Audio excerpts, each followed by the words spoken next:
Welcome back to The Price of Business. I'm your host, Kevin Price, talking to you about you and your business. I've been excited about this interview. Been looking forward to it. Colin Day, he's with a company called,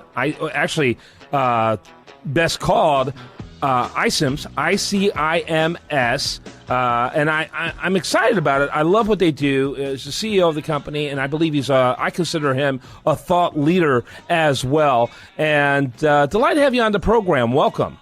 Thanks so much, Kevin. Pleasure to be with you. Colin, kind of give us a little bit of background about the company and yourself.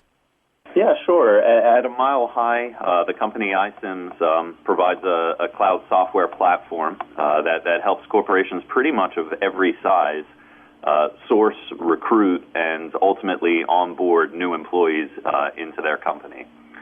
We've been around since about 1999 when we started. And it's been a good journey. I was very young, 23 when I started the company, so have been through quite a bit. Yeah. Time has that effect on us. And so, are you corporately located in New Jersey? Is that correct?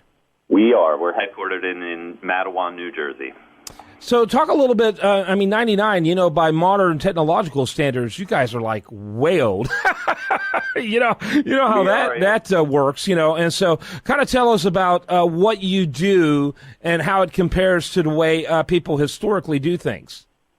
Yeah, sure. No, you hit the nail on the head. I mean, they say that the average lifetime of a software company is about 3 or 4 years, so we've lived about 6 lives already, but I think at the end of the day, we fundamentally focus on talent acquisition and really helping companies hire the best people into their corporations. I think what we've found is that most of our competitors have bundled talent acquisition into a much, much broader suite of offerings, which sounds wonderful, but at the end of the day, talent acquisition and the process of recruiting is just so fundamentally unique that we believe it needs its own software suite. It shouldn't be bundled in as a basic application into a very, very broad HR suite. Yeah, very interesting. And your background, academically, you got a degree in psychology from Cornell. How did you see that parlaying in what you ultimately did? Obviously, you're very much in the people business, and so is psychology. Just a different approach, I guess. Yeah, I think looking back, maybe it makes a little bit more sense than what it did when I was going through it. I always wanted to be an entrepreneur. I had a father who was an entrepreneur, my brother's an entrepreneur, uncle's an entrepreneur, so it was all over my family, and ended up going up to Cornell, and ironically was originally thinking about studying business until I learned that was actually in the School of Agriculture at Cornell, and I'd have to switch out of the Ivy League portion, so I had a long, hard think, and I thought, what else would be applicable to business, and sort of stumbled on psychology. Learning about social psychology and organizational psychology. So it turned out to work out okay. Yeah, for the listener, Cornell, I guess you can say it's kind of a hybrid university with state sections and Ivy sections. And large parts of it are under the Ivy League, and other parts of it are part of the state of New York, correct? Exactly.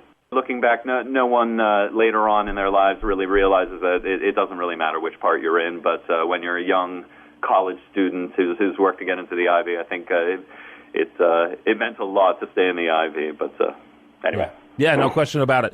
So talk about what you see going on in terms of the landscape out there in your field. Yeah, absolutely. I think what we've seen is there is really just a new norm in the world of recruiting. Recruiting used to be very sort of just process-driven. A lot of people joke of it as sort of post and pray, which was that you would open a job and post it out to different job boards in your website, and then really kind of just sit around, wait for people to find you, and process them through whatever your ultimate process was going to be. Everything has changed about recruiting. That post and pray is sort of seen as yesterday's method of recruitment. It's gotten much more into finding the passive candidate, getting out there, discovering where people that you need to hire are actually working, reaching out to them, socially connecting with them, keeping them updated about your company so that, God forbid, they have a horrible day at work one day, you're already top of mind and they're ready to go apply for your jobs.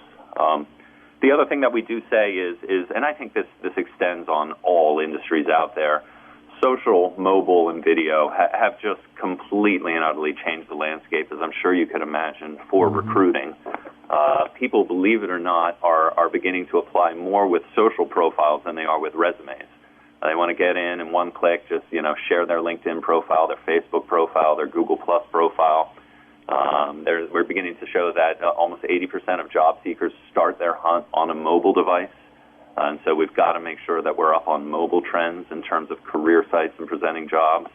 And video is also having a major disruption in our industry, as people are basically saying, we're getting inundated with applicants and we simply can't afford to fly every single one of them in.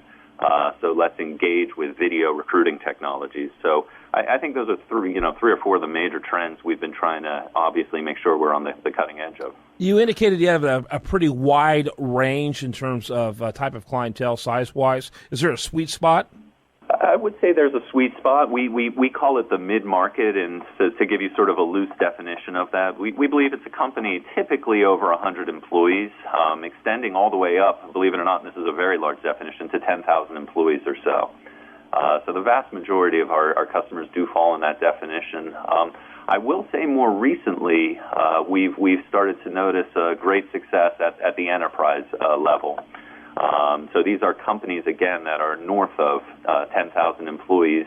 I think that's just it just happens that, again, our largest competitors in the enterprise market ended up getting absorbed by the tech titans, Oracle, SAP, IBM, which has given us a terrific opportunity to sort of buckle down, continue to focus on innovation going on in TA, and sort of continue to differentiate ourselves from those big players.